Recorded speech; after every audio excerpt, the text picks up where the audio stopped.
మీ బాబీ గడ ఎలా ఉన్నాడు? అయ్యో బాబీ కాదండి, రాత్రి దొంగలు పడి నా బేబీస్ అన్నిటి ఎత్తుకెళ్లారు. బేబీసా? పిల్లలు సార్. ఏంటి పిల్లున్నారా?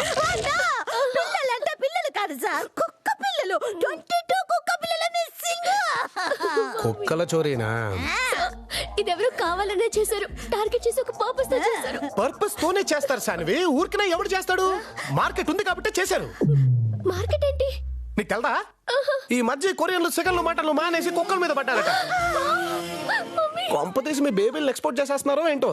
ఏంటి కొరియన్స్ నా బేబీస్ ని తినేస్తారా? వాళ్ళకి ఏం పోయే కాలు సార్.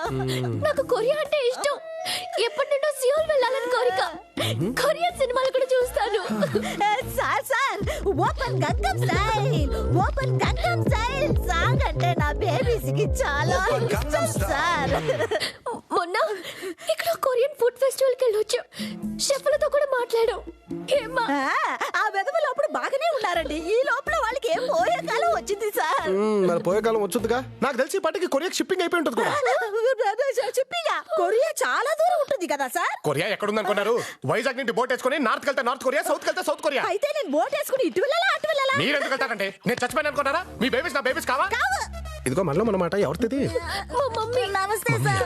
ఇలా ఉందంటే సరే, ఈవిడ ఎలా ఉంటే మనకి ఎందుకులే గానీ మీ అమ్మని తీసుకొని నువ్వు ఇంటికి వెళ్ళిపో, నేను బేబీస్ నచ్చేస్తా. మీరు వెళ్ళిపోండి. హెలికాప్టర్ స్టార్ట్ చేయి. Sir. హెలికాప్టర్ స్టార్ట్ చేయి. Helicopter yes helicopter. Thank you, sir. నువ్వు వెళ్ళు సాన్వి, నేను చూసుకుంటా. War on Korea. కొరియా మీద వారా? yes war on Korea.